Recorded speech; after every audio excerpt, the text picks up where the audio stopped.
Have you ever been out and about with a group of friends and sort of as something's coming to an end, or if you're just in topic of conversation of what are you going to do tomorrow? And sometimes you might come out with something like, I'm going to do this. And the response you get is one that's a bit like, why on earth would you do that? And the response that you've got to give is, why not? Why not? Why can't I do that? So today we're going to talk about why people ask the question of why, and why you should reply with, why the hell not? Because it's our life at the end of the day. The traditional question of why is always rooted in caution. People ask why because they're curious. They question your decision of, like, they don't believe in you. They don't think you're capable of doing something like that, especially if you tell them you're doing something rogue and mental. The question of why often seeks permission, validation, and justification of why you're doing that certain thing. It's also driven by fear, logic, and also, am I staying within the boundaries of what is actually possible in my life to do? It also emphasizes sort of limitations of our life and a question of why take that risk? Why try and stand out?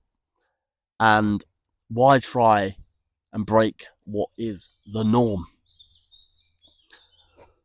But the power of why should be rooted in possibility. It invites our curiosity, our self-discovery, and our self-expansion of our life, of what we want to explore and see.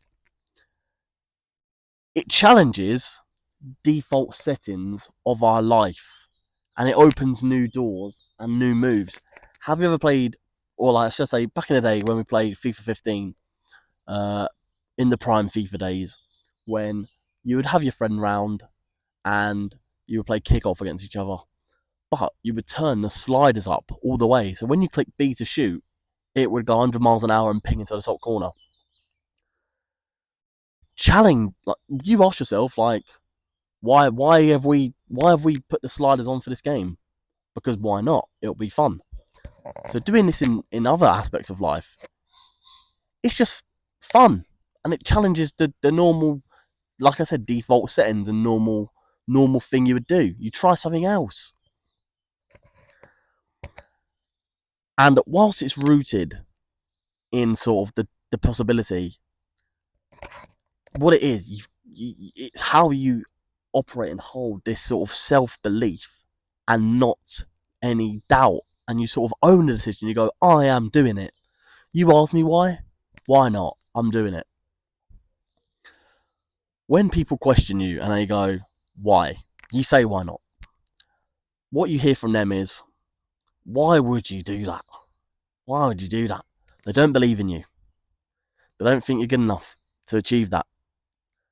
They go, why are you stepping out of your comfort zone? They go, why would you risk it? Why would you not just be comfortable? And it's on them of they wouldn't believe in themselves to do it, rather than them trusting your instincts to do it yourself. They just go, do you know what? I wouldn't do that because maybe I'm a bit lazy. Maybe I wouldn't do that. So I don't think you can do it either, because I want to keep the pedestal higher than you, when it should never be like that. We should support others. So the answer you give in return would be, why can I not do what excites me? Why can't I step up my comfort zone?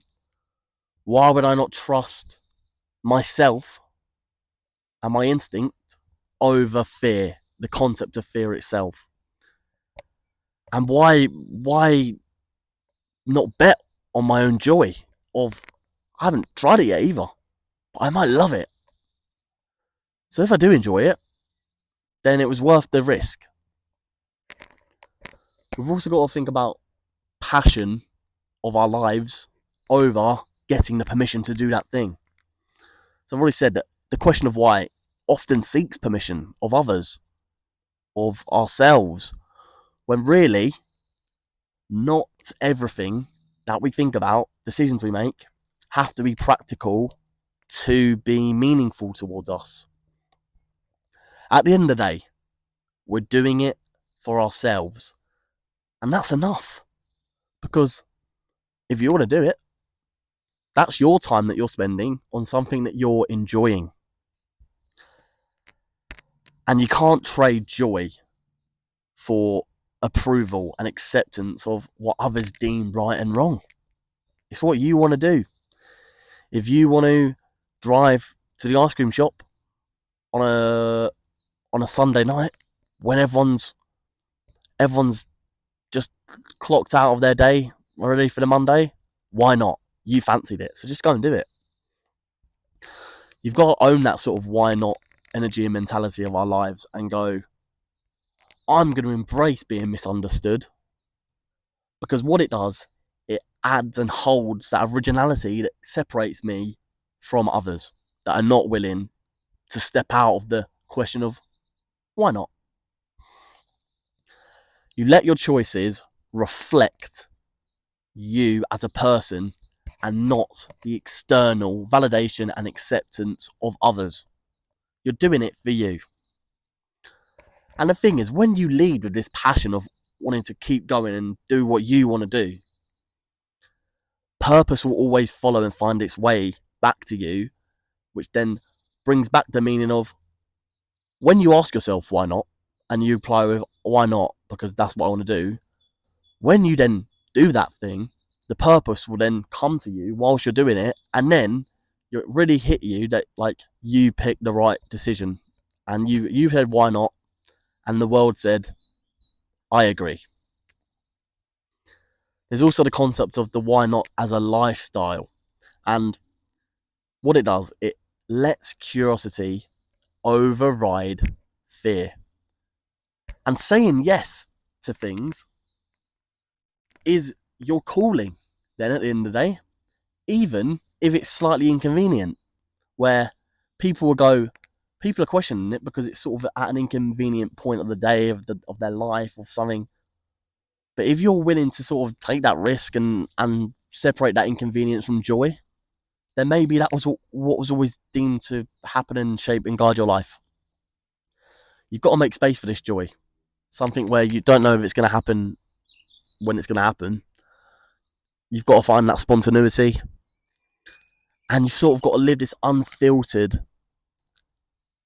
expressional, unapologetic life where your choices you make only matter for what is truly into your enjoyment of.